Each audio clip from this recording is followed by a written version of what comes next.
Assalamualaikum warahmatullahi wabarakatuh.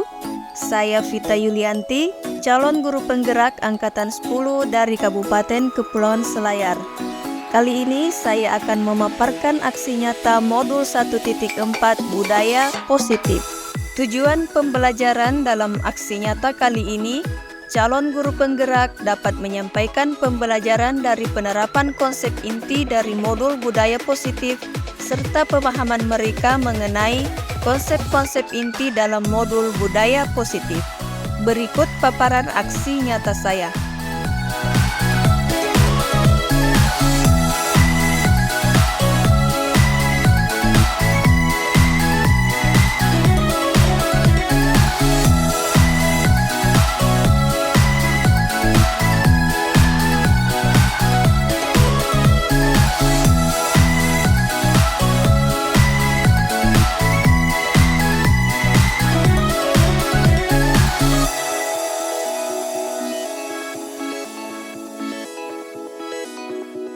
Bismillahirrahmanirrahim. Assalamualaikum warahmatullahi wabarakatuh.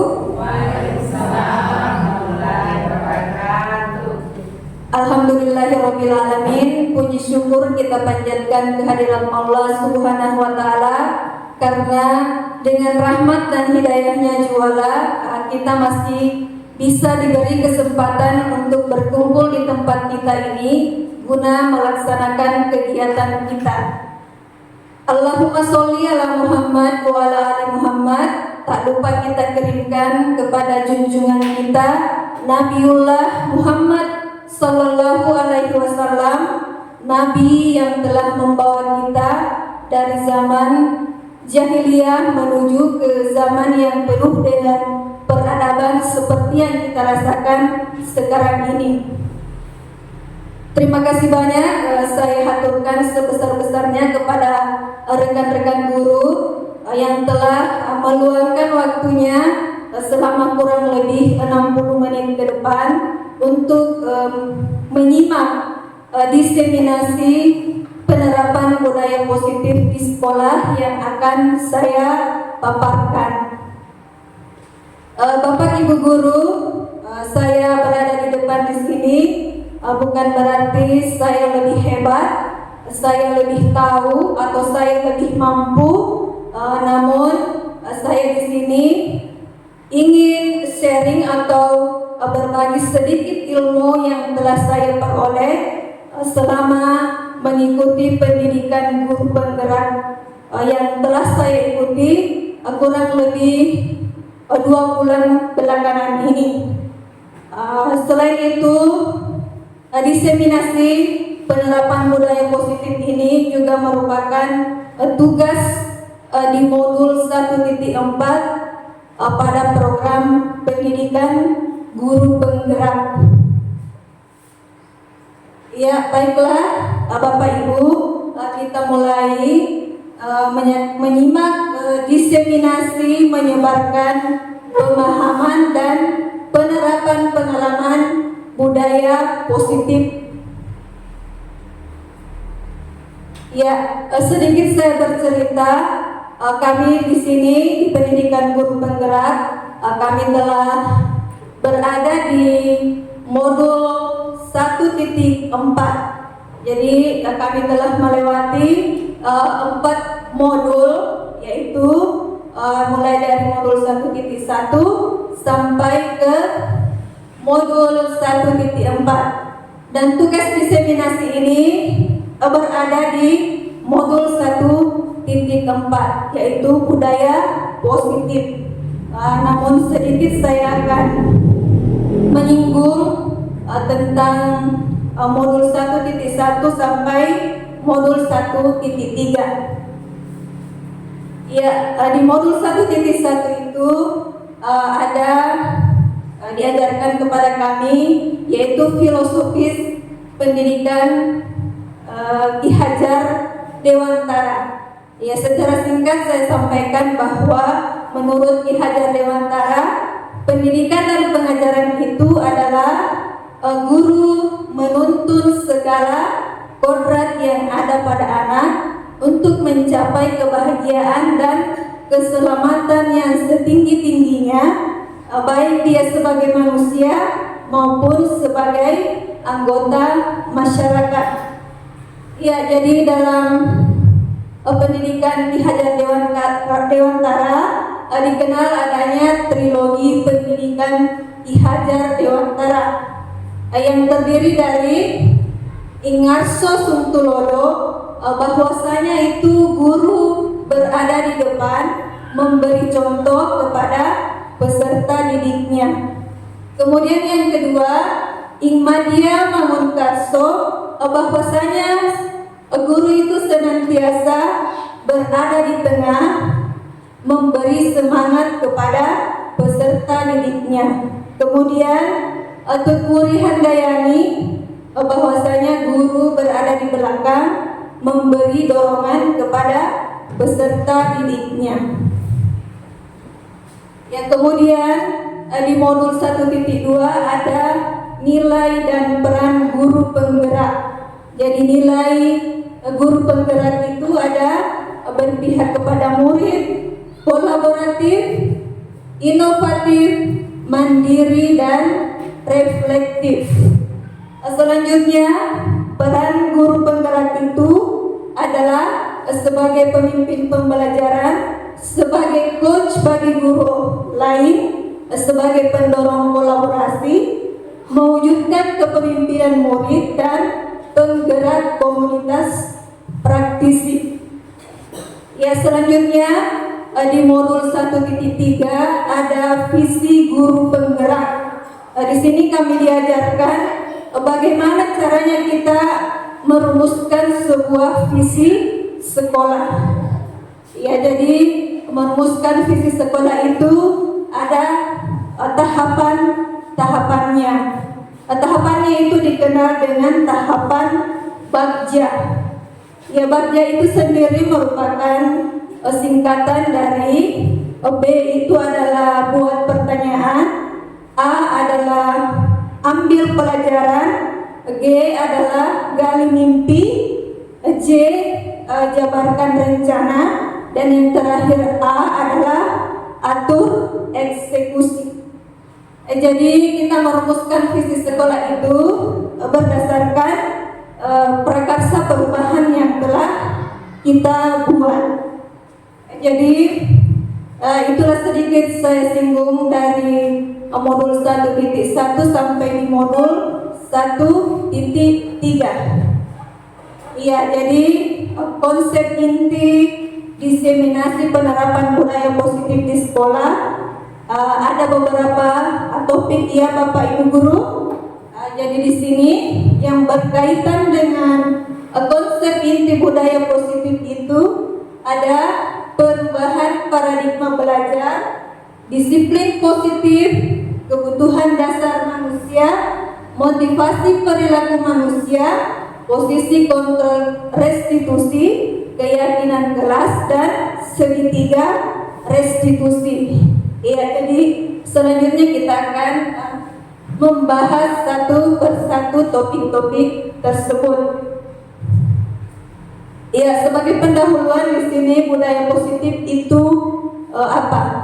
Mungkin Bapak Ibu guru sudah bisa mengartikan apa itu budaya positif. Menurut bahasa saja kita sudah bisa mengartikan bahwasanya budaya positif itu adalah segala sesuatu yang baik-baik, yang positif-positif, yang bisa kita terapkan di sekolah kepada peserta didik kita. Ya, jadi sebelum saya mengikuti pendidikan guru penggerak ini, saya belum tahu bagaimana menerapkan budaya positif tersebut di sekolah. Tetapi setelah mengikuti pendidikan, kita diberikan apa-apa saja yang termasuk budaya positif. Ya, jadi budaya positif yaitu merupakan kebiasaan yang bernilai positif, di mana di dalamnya merupakan sejumlah kegiatan yang mampu menumbuhkan karakter peserta didik. Ya, jadi tujuan dari budaya positif adalah meningkatkan karakter yang baik, karakter yang kuat peserta didik kita. Ya, dengan budaya positif dapat menumbuh kembangkan sikap bergotong royong, mampu melakukan kegiatan secara bersama-sama sehingga tercipta kolaborasi yang baik antar warga sekolah, adanya rasa peduli satu sama lain. Ya, jadi salah satu tanggung jawab kita sebagai seorang guru adalah bagaimana kita menciptakan suatu lingkungan positif yang terdiri dari warga sekolah yang saling mendukung, saling belajar, saling bekerja sama sehingga tercipta kebiasaan-kebiasaan baik. Ya, kebiasaan baik akan tumbuh menjadi karakter sesuai dengan profil pelajar Pancasila. Ya, jadi seperti yang kita ketahui, profil pelajar Pancasila itu ada 6 dimensi ya Bapak Ibu. Ya, yang pertama beriman dan bertakwa kepada Tuhan Yang Maha Esa dan berakhlak mulia. Yang kedua, mandiri.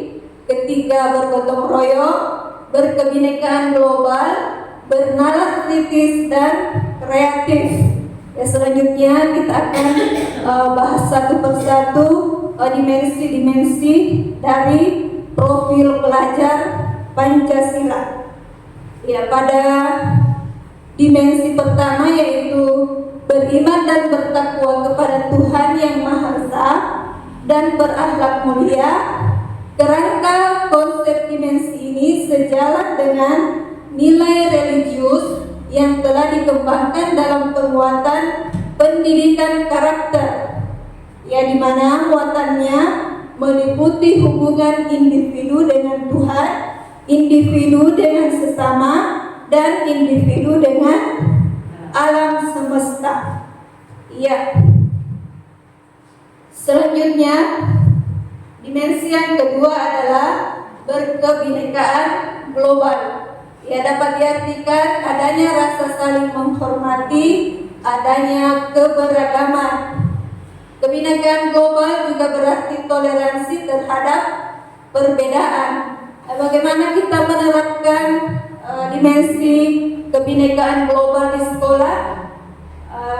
Misalnya kita bisa mengajarkan kepada peserta didik kita tidak pilih-pilih teman di sekolah, bergaul dengan siapa saja tanpa memandang agama, suku, ataupun ras. Kemudian menerapkan toleransi antar semua warga sekolah, tidak mengganggu jalannya peribadatan orang lain. Selanjutnya, dimensi bergotong royong, yaitu kemampuan untuk melakukan kegiatan secara bersama-sama dengan sukarela agar kegiatan yang dikerjakan dapat berjalan lancar, mudah, dan ringan. Jadi elemen-elemen dari bergotong royong itu adalah kolaborasi, kepedulian, dan berbagi. Ya, ketiga elemen ini saling berkaitan dan diharapkan setiap murid dapat menerapkannya dalam pembelajaran di dalam kelas maupun di luar kelas. Ya, selanjutnya dimensi yang keempat yaitu dimensi mandiri, yaitu pengembangan pemahaman serta regulasi diri untuk mencapai tujuan dan meningkatkan kualitas hidup. Guru dapat membantu peserta didik agar mampu mengelola pikiran, perasaan, dan tindakan untuk mencapai tujuan bersama.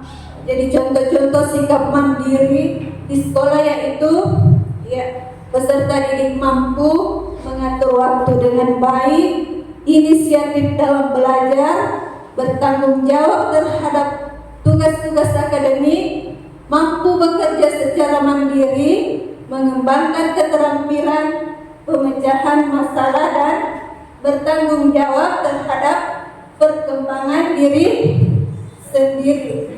Selanjutnya, dimensi kreatif. Ya, pelajar Pancasila yang kreatif adalah pelajar yang bisa menghasilkan gagasan, karya dan tindakan yang orisinal. Ya, mereka juga memiliki keluasan berpikir dalam mencari alternatif solusi permasalahan. Selanjutnya, dimensi yang terakhir yaitu dimensi bernalar kritis. Ya, yaitu kemampuan untuk berpikir logis dan sistematis ketika akan mengambil suatu keputusan maupun dalam menyelesaikan permasalahan tertentu. Ya, contohnya bagaimana cara setiap siswa memperoleh dan memproses informasi serta gagasan.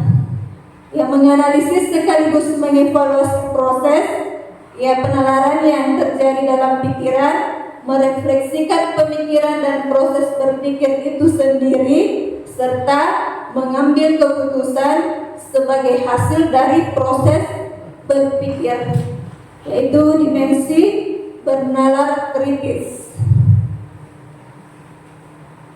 Ya, kita baru memasuki topik yang pertama ya Bapak Ibu, yaitu perubahan paradigma belajar, yaitu pembelajaran yang dirancang berdasarkan prinsip-prinsip pembelajaran yang berdiferensiasi sehingga setiap murid dapat belajar sesuai dengan kebutuhan dan tahapan-tahapan perkembangannya untuk mewujudkan profil pelajar Pancasila. Jadi di sini guru dituntut untuk mengikuti perkembangan zaman, begitu pula dengan paradigma belajar kita. Bagaimana cara kita merubah paradigma dengan cara pembelajaran berdiferensiasi. Seperti apa pembelajaran berdiferensiasi itu? Ya. Pembelajaran berdiferensiasi adalah pembelajaran yang berpusat pada murid, yang berpihak kepada murid, di mana pembelajaran ini harus disesuaikan dengan konsep pembelajaran kita sesuai bakat dan minat serta kesiapan belajar peserta didik kita. Jadi Bapak Ibu guru, sebelum kita memberikan pembelajaran kepada peserta didik kita, ketika kita melakukan pembelajaran berdiferensiasi, ya kita lebih dahulu mengenal karakteristik dari peserta didik kita, apa minat dan bakatnya, kemudian bagaimana kesiapan belajar dari peserta didik kita. Ya, kemudian bagaimana cara kita merancang pembelajaran itu ya secara berinovasi agar menyenangkan bagi peserta didik kita. Ya, di sini diberikan contoh ya kita menerapkan literasi ya. Mungkin di sekolah kita ini ya sudah mulai digalakkan yang namanya literasi ya, misalnya membaca 5 menit atau 10 menit sebelum memasuki pembelajaran, yaitu juga namanya literasi. Kemudian menggalakkan yang namanya sudut-sudut baca, pojok baca, dan bahkan perpustakaan sekolah. Jadi itu ya bagian-bagian dari usaha literasi. Kemudian ada ice breaking. Ya, ice breaking itu apa? Apa tujuannya? Jadi ice breaking itu biasanya kita berikan di sela-sela pembelajaran ya untuk mencairkan suasana. Ya, kemudian bisa menyanyikan lagu. Dalam pembelajaran juga kita bisa menampilkan video-video pembelajaran yang menarik. Ya.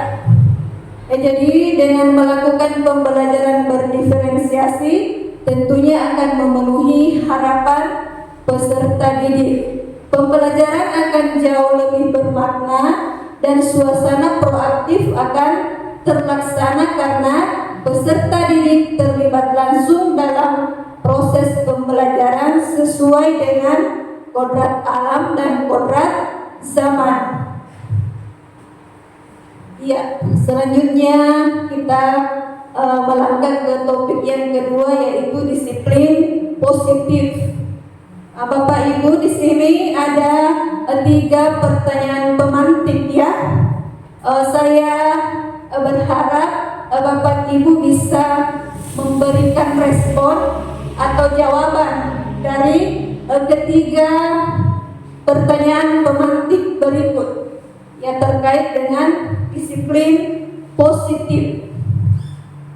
Jadi saya bacakan pertanyaan pemantik pertama. Hukuman dapat mendisiplinkan anak. Coba Bapak Ibu guru dinaikkan tangannya. Apakah menurut Bapak Ibu guru hukuman bisa mendisiplinkan anak? Setuju atau tidak setuju? Yang setuju angkat tangan. Iya, jadi ada 3 orang. Yang tidak setuju, iya berarti 75% yang tidak setuju. Iya. Selanjutnya kita bahas nomor 2, memberikan hukuman dengan hal positif seperti membaca dan membersihkan halaman sekolah dapat mendisiplinkan anak. Ya, bagaimana Bapak Ibu?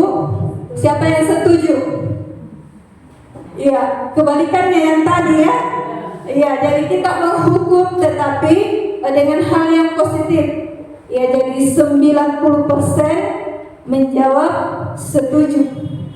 Iya, ya jadi selanjutnya pertanyaan pemantik ketiga, pemberian penghargaan dapat meningkatkan motivasi belajar anak. Setuju atau tidak setuju? Iya, 100% setuju ya. Jadi tadi hampir seperduanya setuju dan tidak setuju ya. Kemudian yang kedua, ya hampir semuanya setuju. Begitu juga dengan pertanyaan pemantik nomor 3. Ya, 100% setuju. Ya, berbicara dengan disiplin,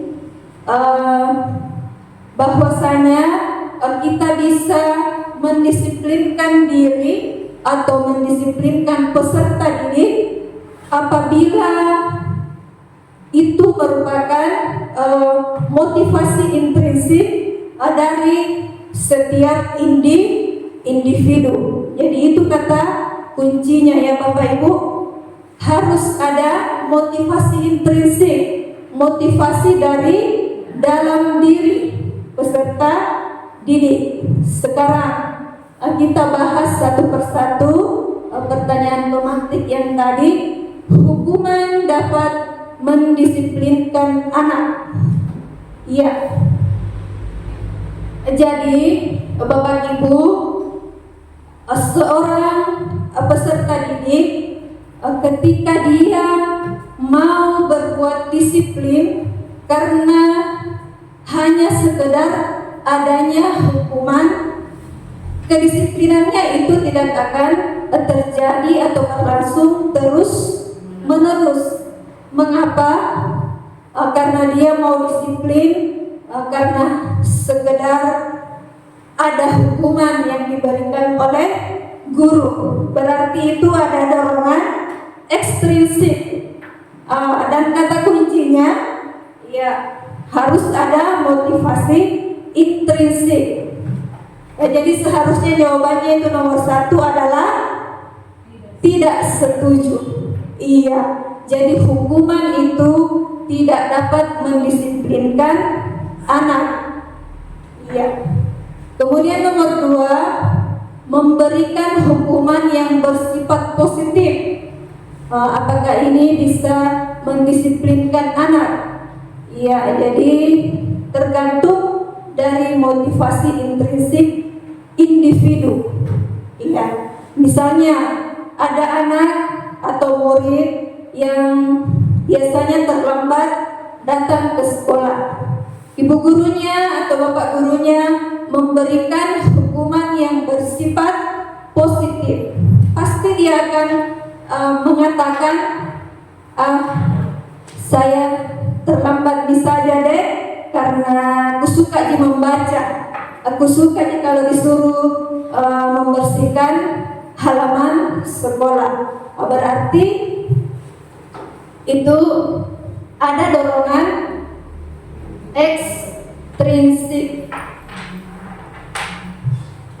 Jadi jawabannya nomor 2 juga adalah tidak setuju. Jadi tidak setuju. Sekarang, pemberian penghargaan dapat meningkatkan motivasi belajar anak. Sekarang penghargaan, katanya apakah bisa meningkatkan motivasi belajar anak? Ya, jadi tadi Bapak Ibu 100% katanya adalah setuju. Kita bahas ya Bapak Ibu, meningkatkan motivasi belajar itu juga harus dengan adanya motivasi dari dalam diri setiap individu. Jadi ketika seorang anak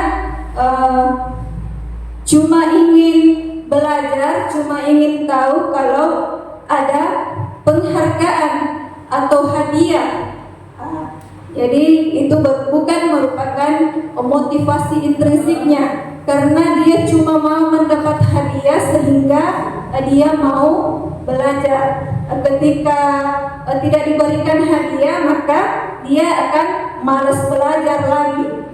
Jadi jawabannya di sini juga adalah tidak setuju. Jadi penjelasannya Bapak Ibu, ya, penghargaan maupun hukuman adalah cara-cara mengontrol perilaku seseorang yang menghancurkan potensi untuk pembelajaran yang sesungguhnya. Ya, dengan memberikan hukuman, anak tidak bisa belajar bagaimana ia semestinya bersikap, bagaimana ia menyelesaikan masalah. Ya, jadi seperti itu. Sekarang ini kita sudah tidak diperkenankan atau tidak tepat lagi kalau kita memberikan hukuman ataupun penghargaan. Ada juga penghargaan yang bisa kita berikan kepada anak. Apa saja itu? Ya, jadi penghargaan dapat diberikan dalam 2 bentuk. Yang pertama, bentuk verbal yang kita ucapkan. Ya, penghargaan verbal mengacu pada suatu tindakan spontan berupa pujian atas capaian peserta didik. Ya, berupa ucapan saja. Misalnya, ketika Rahmat bisa mendapatkan nilai 100 pada ujiannya, apa yang kita katakan? Penghargaan apa yang bisa kita berikan? Misalnya, bagus nak, bisa dipertahankan prestasinya. Iya, selanjutnya non-verbal, yaitu bisa berupa simbol atau gerakan anggota tubuh pendidik pada saat melihat perilaku positif peserta didik.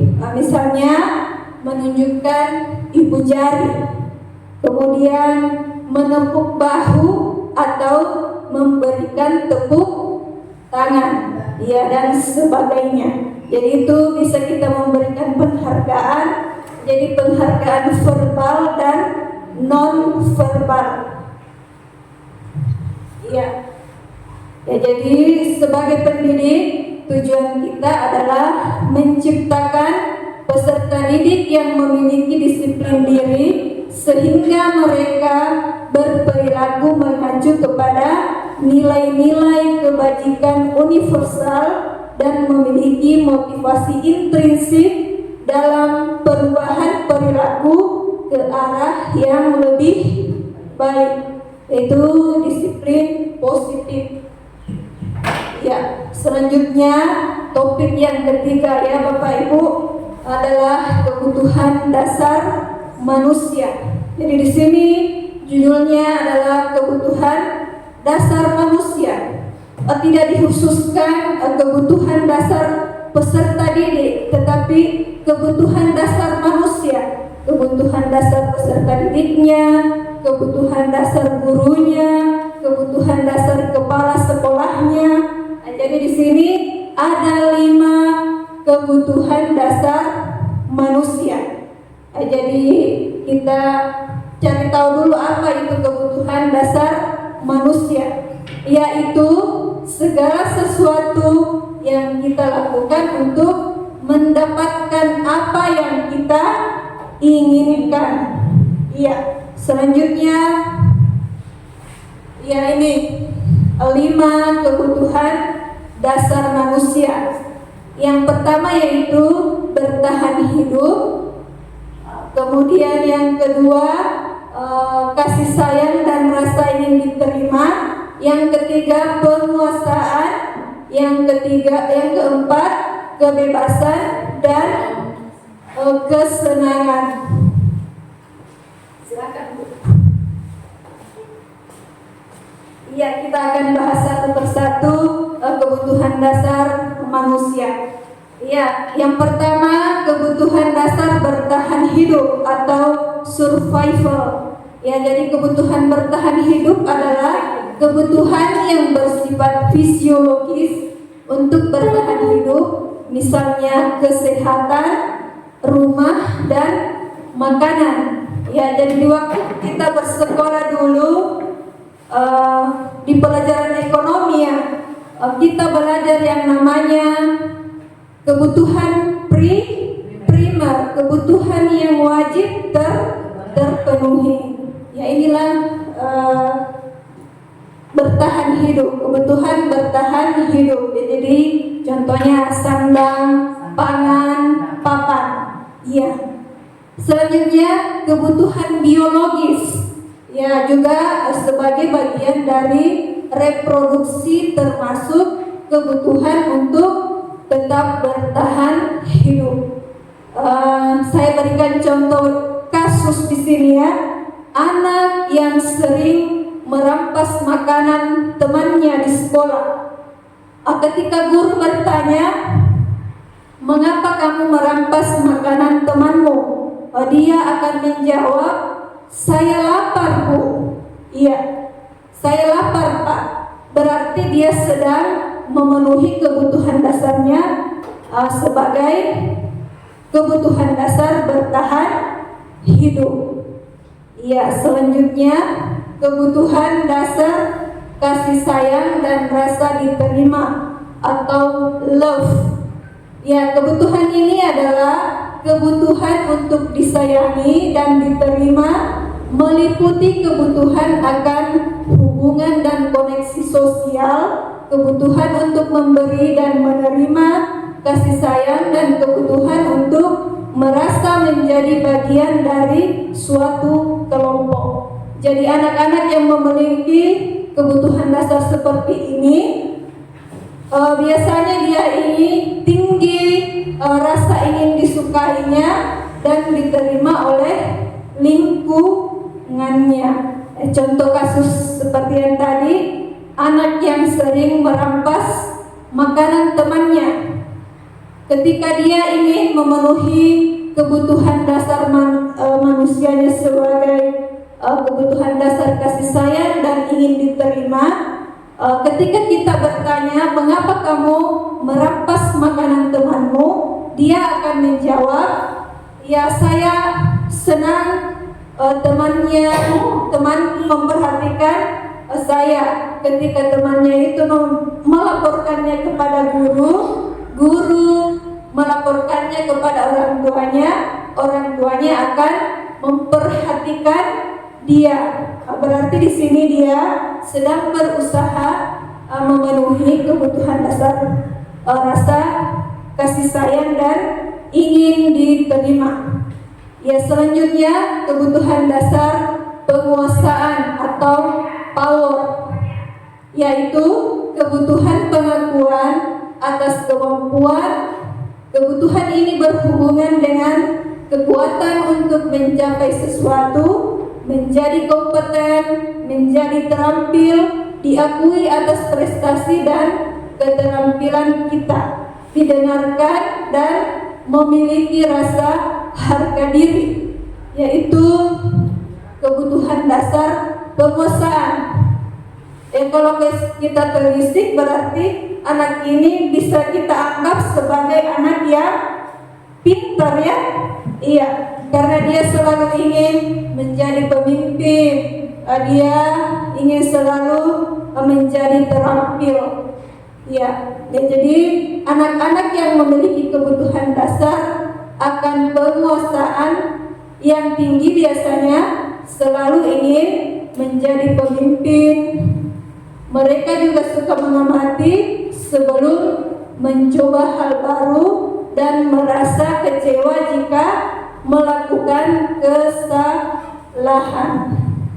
Jadi contoh yang sama pada anak yang suka merampas makanan temannya, apabila kita menanyakan mengapa kamu merampas makanan temanmu, maka dia akan menjawab, saya merasa hebat karena temannya menjadi takut dengan dia dan menuruti keinginannya.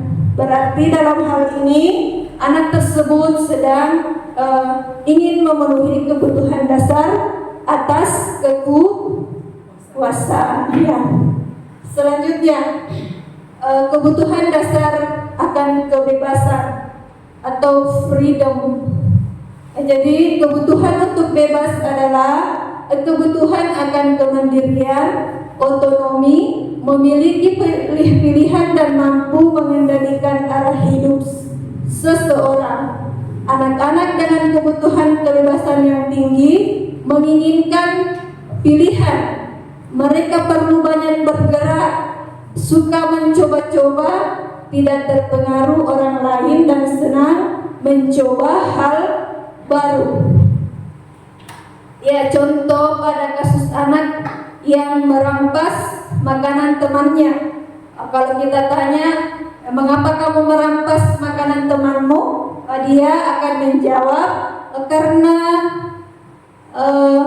dia merasa bosan dengan makanan yang dibawakan ibunya dari rumah. Karena ibunya selalu membawakan bekal yang sama. Oleh karena itu, dia ingin mencoba makanan temannya. Akhirnya dirampaslah makanan temannya. Jadi kebutuhan dasar yang ingin dipenuhi anak itu adalah kebutuhan akan kebebasan. Ya, selanjutnya kebutuhan yang kelima, kesenangan atau fun.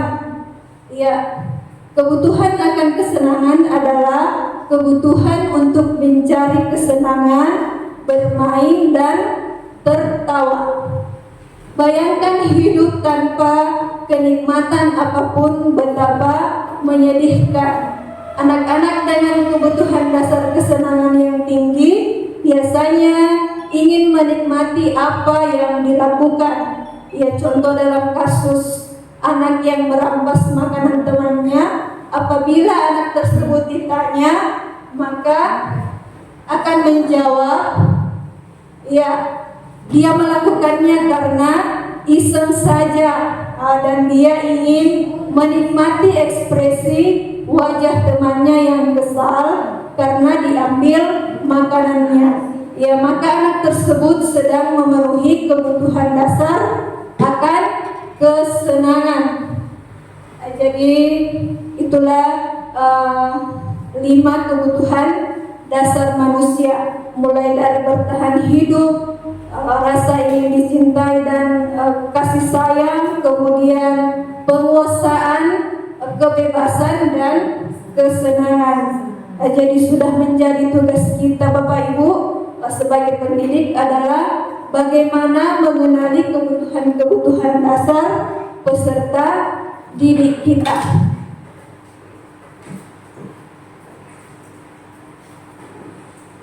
Iya, selanjutnya topik yang keempat, yang motivasi perilaku manusia. Ya, menurut peneliti yang bernama Dian Gossen dalam bukunya menyatakan ada 3 motivasi perilaku manusia. Yang pertama, untuk menghindari ketidaknyamanan atau hukuman. Yang kedua, mendapatkan imbalan atau penghargaan dari orang lain. Kemudian yang ketiga, untuk menjadi orang yang mereka inginkan dan menghargai diri sendiri dengan nilai-nilai yang mereka percayai. Jadi dari motivasi perilaku manusia tersebut ada yang namanya 5 posisi kontrol guru.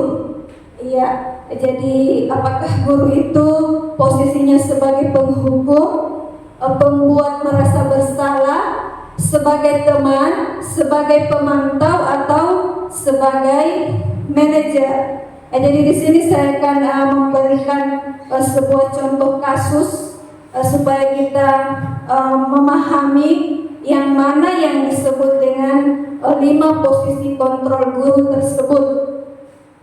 Ya, jadi di sini kasusnya adalah siswa tidak memakai atribut lengkap saat upacara bendera.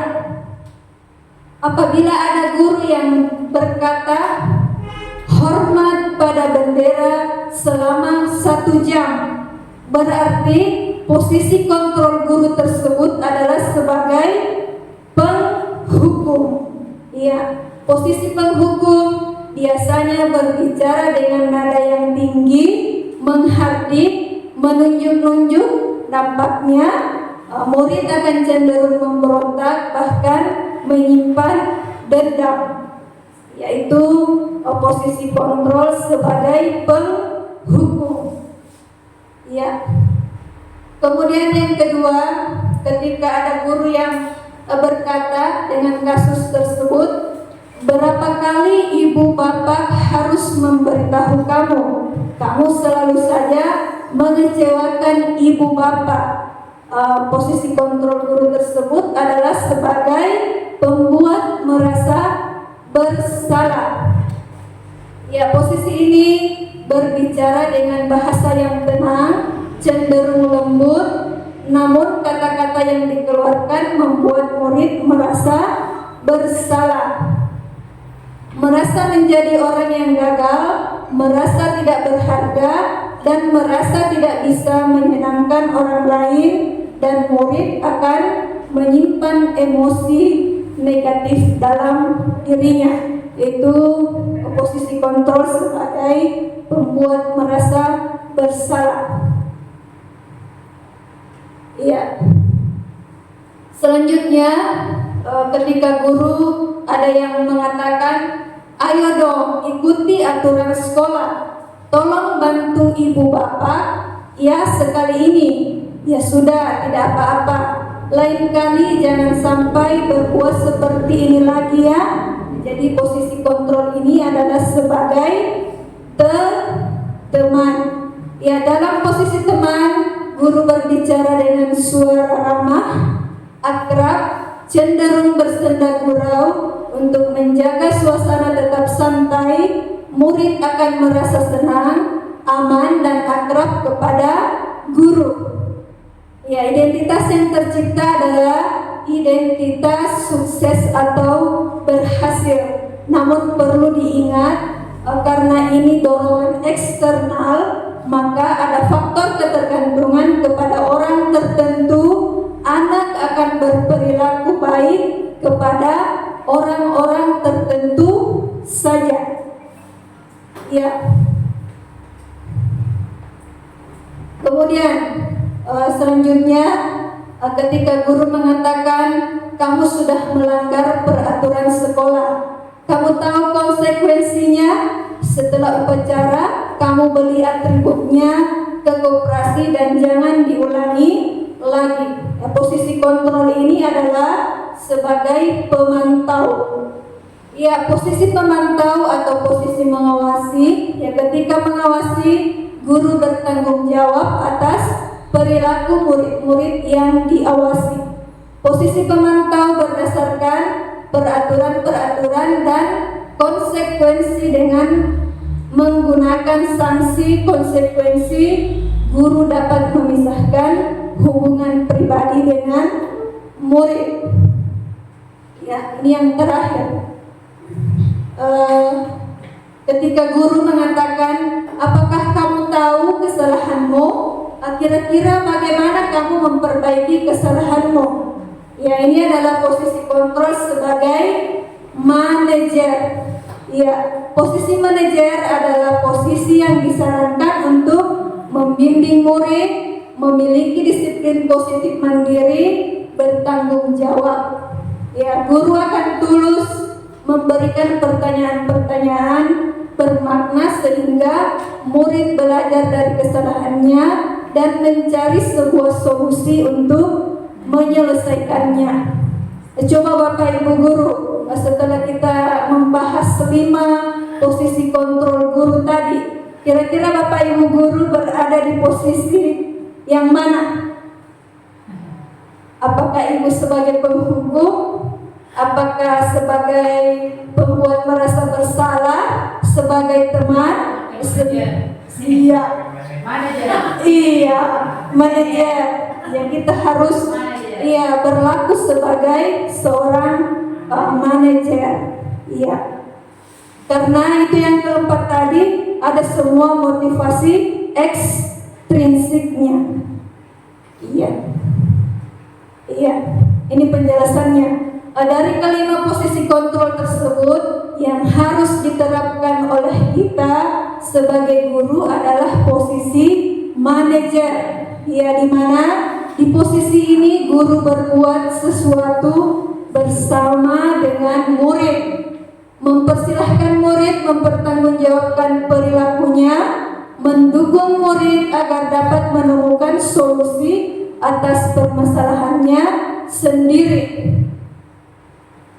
Ya, seorang manajer telah memiliki keterampilan di posisi teman maupun pemantau. Jadi kalau kita di posisi manajer itu sudah ada juga di posisi teman maupun pemantau. Ya. Dengan demikian bisa jadi sewaktu-waktu bisa kembali kepada kedua posisi itu. Namun apabila kita menginginkan murid-murid kita menjadi manusia merdeka, mandiri dan bertanggung jawab, maka kita perlu mengacu kepada restitusi yang dapat menjadikan murid kita seorang manajer bagi dirinya sendiri. Jadi di sini ditemukan lagi kata restitusi. Sebentar akan dibahas lagi. Ya, apa itu restitusi? Ya, selanjutnya Bapak Ibu, topik berikut adalah keyakinan kelas. Ya, mungkin di sini kita sudah mulai menerapkan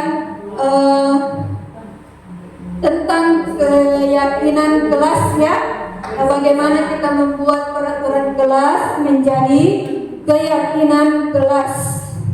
Ya, keyakinan kelas ini adalah salah satu bagian dari budaya positif. Keyakinan kelas merupakan nilai-nilai universal yang diyakini bersama, berasal dari dalam diri dan tanpa paksaan. Mengapa keyakinan kelas? Mengapa tidak peraturan kelas saja.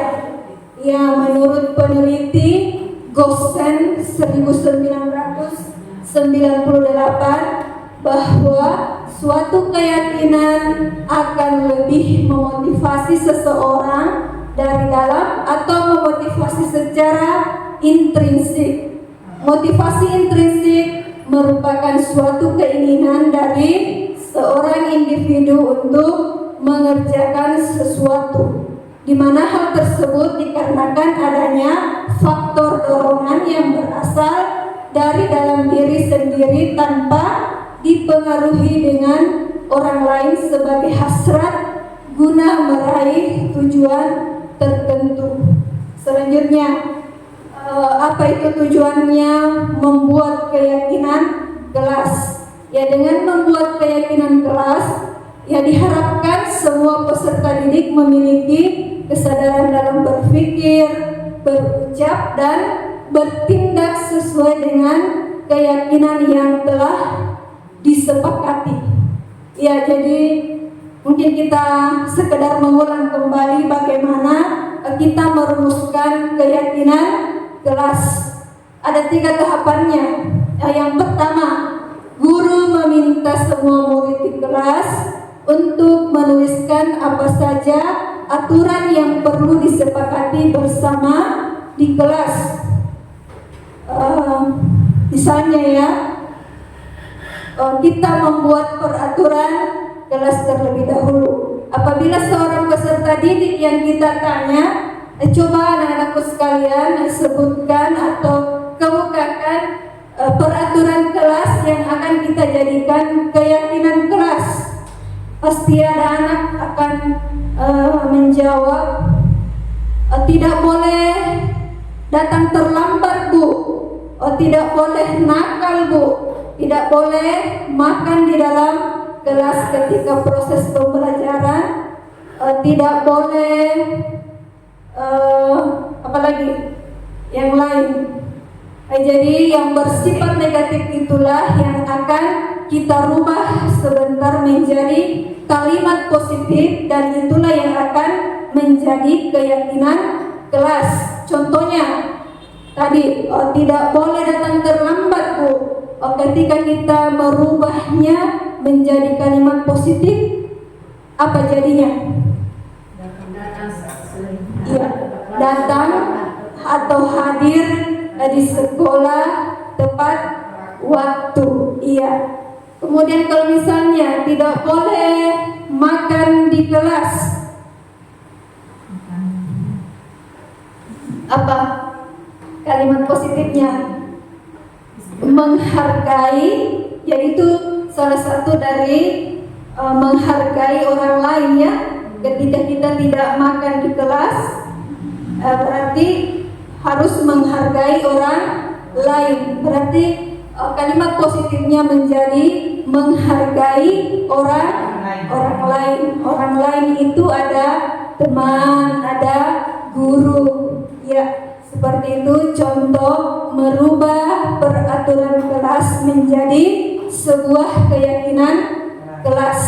Kemudian yang kedua, semua usulan dari murid ditulis pada papan tulis. Ya. Ketiga, kalimat-kalimat yang sudah disepakati menjadi keyakinan kelas diubah menjadi kalimat positif. Ya. Jadi bagaimana itu bentuknya keyakinan kelas? Yang pertama, bersifat abstrak, berupa pernyataan universal, dibuat dalam pernyataan positif, sedikit saja agar mudah diingat, sesuai dengan kondisi kelas dan sekolah sehingga mudah diterapkan. Semua warga sekolah atau warga kelas dilibatkan saat membuat keyakinan kelas. Ya, jadi di dalam pembuatan keyakinan kelas hendaknya berasal dari pemikiran-pemikiran dan ide-ide murid kita. Ya, supaya dalam menjalankan keyakinan kelas itu para siswa akan lebih efektif karena keyakinan-keyakinan yang telah disepakati bersumber dari murid itu sendiri. Ya, setelah keyakinan kelas dibuat, maka semua warga kelas meninjau ulang dan menyetujuinya. Yaitulah kilas balik bagaimana kita merumuskan sebuah keyakinan kelas. Ya, selanjutnya ini contoh-contoh keyakinan kelas. Ada keyakinan kelas 3. Ada 7 poin yang disetujui bersama. Ya, yang pertama, datang tepat waktu 15 menit sebelum pembelajaran dimulai. Kedua, menjaga kebersihan kelas. Ketiga, berdoa sebelum dan sesudah belajar. Keempat, mendengarkan guru saat menjelaskan pelajaran. Yang kelima, menerapkan 5S: senyum, sapa, salam, sopan, dan santun. Keenam, membudayakan kata tolong, maaf, terima kasih, dan permisi. Yang ketujuh, mengerjakan tugas dengan penuh tanggung jawab. Jadi saya kira ini bisa menjadi referensi kita ya untuk membuat sebuah keyakinan kelas. Ya, yang terakhir Bapak Ibu ya, jadi segitiga restitusi. Apa itu segitiga restitusi? Ya, jadi suatu proses dialog yang dijalankan oleh guru agar dapat menghasilkan murid yang mandiri dan bertanggung jawab. Jadi restitusi sebagai salah satu cara menanamkan disiplin positif pada diri murid sebagai bagian dari budaya positif di sekolah. Jadi ada di sini diagramnya. Mengapa dikatakan segitiga restitusi? Jadi karena memiliki 3 sisi. Sisi pada dasarnya itu atau sisi satu yaitu menstabilkan identitas. Yang kedua, validasi tindakan yang salah. Yang ketiga, menanyakan keyakinan. Ya. Jadi penerapan segitiga restitusi di sekolah harus dilaksanakan secara urutan berdasarkan tahapan, tidak boleh dibolak-balik. Ya, sebab kondisi murid ketika melakukan kesalahan akan berbeda dengan kondisi normalnya sehingga penerapannya harus berurutan. Jadi pada bagian dasar segitiga merupakan langkah pertama restitusi, yaitu menstabilkan identitas. Ya, bagian ini bertujuan untuk merubah orang yang merasa gagal karena berbuat salah menjadi orang sukses. Kita harus mampu meyakinkan mereka, misalnya dengan berkata, "Saya pernah melakukan hal yang sama denganmu. Tidak ada manusia yang sempurna. Berbuat salah itu tidak apa-apa. Kita bisa menyelesaikan ini. Apakah kamu sedang menjadi teman yang baik untuk dirimu sendiri?"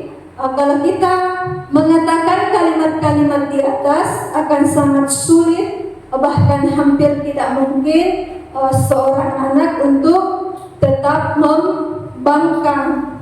Ya, ketika seorang dalam kondisi emosional, maka otak tidak mampu berpikir rasional. Kondisi ini sangat tepat kita gunakan untuk menstabilkan identitas. Kita membantu menenangkan dan mencari solusi untuk permasalahannya. Kemudian pada langkah kedua itu ada menurut teori kontrol, semua tindakan pasti memiliki tujuan, entah itu tujuannya baik atau buruk. Ketika kita menolak murid yang berbuat salah, maka mereka akan tetap dalam masalah. Yang lebih diperlukan adalah kita memahami alasan mereka berbuat kesalahan sehingga mereka merasa dipahami. Ya, berikut contoh-contoh kalimat yang bisa disampaikan kepada murid kita dalam memvalidasi tindakan yang salah. Ya, padahal kamu bisa melakukan yang lebih buruk dari ini. Kamu pasti punya alasan mengapa melakukan hal itu. Kamu patut bangga pada dirimu sendiri karena kamu telah melindungi sesuatu yang penting buatmu. Kamu boleh mempertahankan sikap itu, tapi kamu harus menambahkan sikap yang baru. Ya, biasanya guru menyuruh anak untuk menghentikan sikap yang tidak baik, tetapi teori kontrol menyatakan bahwa resep itu tidak manjur. Ya, mungkin tindakan guru dengan memvalidasi sikap yang tidak baik seperti bertentangan dengan aturan yang ada. Namun sebetulnya tujuannya untuk menunjukkan bahwa guru memahami alasan dibalik tindakan murid. Ya, jadi restitusi tidak menyarankan guru bicara ke murid bahwa melanggar aturan adalah sikap yang baik, tapi dalam restitusi guru harus memahami alasannya dan paham bahwa setiap orang pasti akan melakukan sesuatu yang terbaik di waktu tertentu. Ini yang terakhir, menanyakan keyakinan. Yang menanyakan keyakinan kelas adalah langkah selanjutnya. Ketika langkah pertama dan kedua sukses dilakukan, maka anak lebih siap dikaitkan dengan nilai-nilai kebajikan yang dipercaya dan berpindah menjadi orang yang dia inginkan, kehidupan masa depan yang mereka inginkan. Jadi pertanyaan-pertanyaan yang bisa disampaikan kepada anak yang membuat kesalahan pada tahap menanyakan keyakinan, contohnya, ya, apa nilai-nilai yang telah kita sepakati? Kamu mau jadi orang yang seperti apa? Jadi penting untuk menanyakan ke anak kehidupan seperti apa nantinya yang mereka inginkan. Ya, apakah kamu ingin menjadi orang yang sukses, bertanggung jawab, atau bisa dipercaya? Ya, kebanyakan anak akan mengatakan iya, tetapi mereka tidak tahu bagaimana caranya menjadi orang seperti itu. Ya, kita sebagai guru dapat membantu mengerahkan peserta didik kita tetap fokus pada gambarannya. Segitiga restitusi dapat menumbuhkan motivasi internal murid untuk disiplin positif dan terbiasa mencari solusi dengan permasalahannya. Berikut contoh penerapan segitiga restitusi, ya. Bapak Ibu, beberapa hari yang lalu saya telah melakukan praktek segitiga restitusi. Baiklah, saya akan menayangkannya.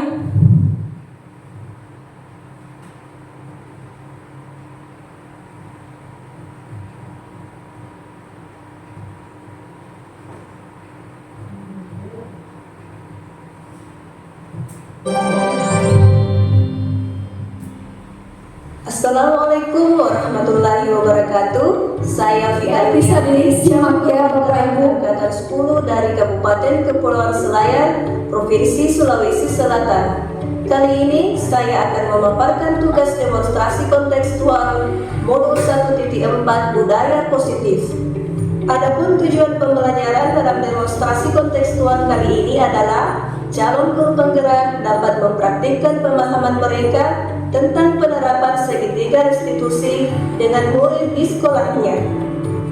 Apa itu restitusi? Restitusi adalah proses menciptakan kondisi bagi murid untuk memperbaiki kesalahan mereka sehingga bisa kembali pada kelompok mereka dengan karakter yang kuat.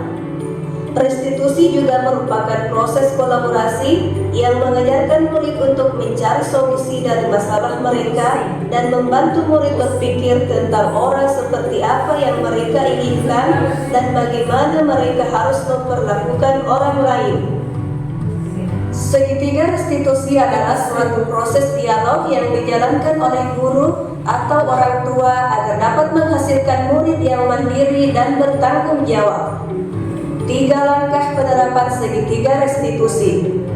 Sisi 1, menstabilkan identitas. Sisi 2, validasi tindakan yang salah. Sisi 3, menanyakan keyakinan. Berikut praktik penerapan segitiga restitusi yang saya laksanakan dengan murid di sekolah. Ini kasus 1. Ya Rahmat datang ke rumah. Waalaikumsalam. Silakan masuk. Rahmat tahu kenapa ibu ada ke depan? Tahu karena saya terlambat. Tadi Rahmat ke sekolah pukul berapa? Nah, kalau misalnya Rahmat ke sekolah pukul 7.30, kemudian kita di sekolah masuk pukul 7.30, apakah itu tidak akan membuat Rahmat terlambat? Tidak, Bu, saya terlambat.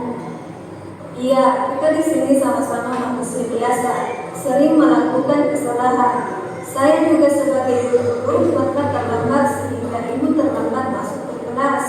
Tetapi di sini kita bukan mencari kesalahan, siapa yang salah atau siapa yang benar.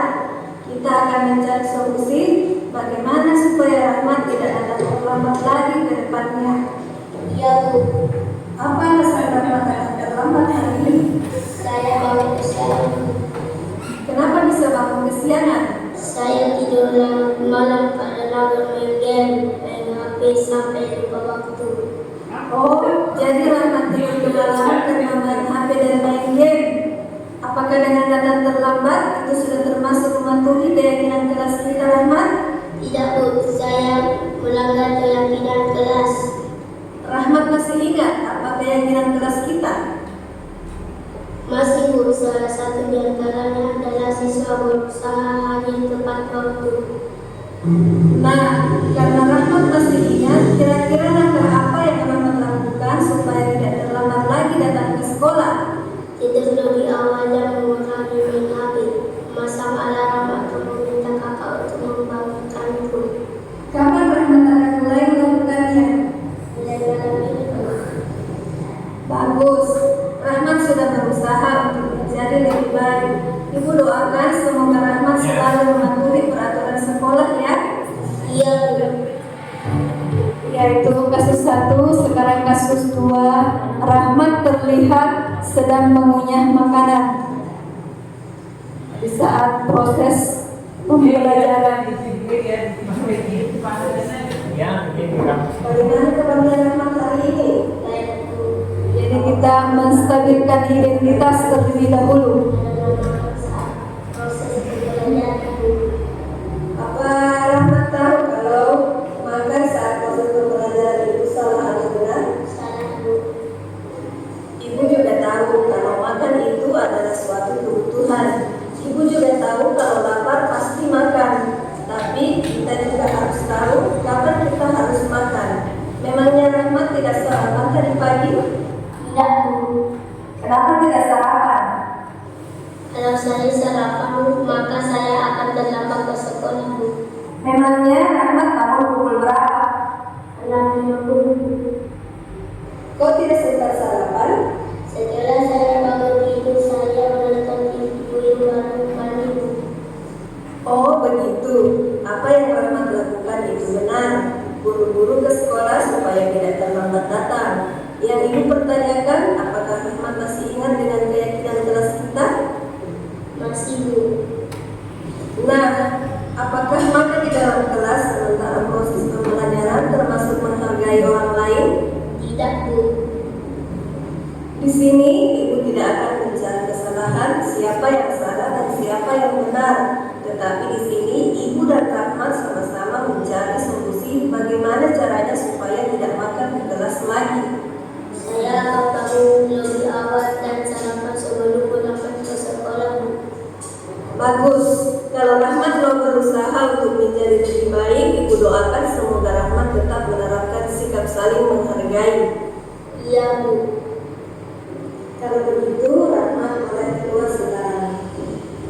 Terima kasih, Bu. Saya merasa sangat senang. Ini tanggapan murid, Guru, saya bisa dulu menyampaikan apa yang menjadi permasalahan saya dan membantu saya untuk memperbaiki kesalahan yang saya lakukan.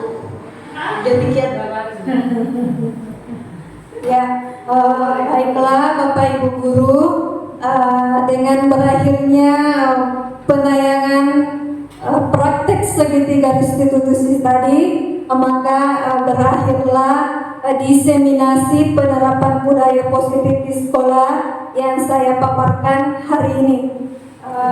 Semoga apa yang kita laksanakan hari ini kita ambil nilai positifnya dan bisa bernilai pahala di sisi Allah Subhanahu wa Ta'ala. Sekali lagi terima kasih banyak saya haturkan kepada rekan-rekan guru. Lebih dan kurangnya mohon dimaafkan. Wabillahi taufiq wal hidayah. Assalamualaikum warahmatullahi wabarakatuh. Waalaikumsalam warahmatullahi wabarakatuh.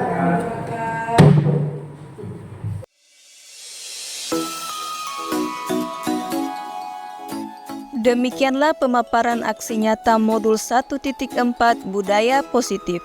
Semoga bermanfaat. Terima kasih. Assalamualaikum warahmatullahi wabarakatuh. Salam dan bahagia.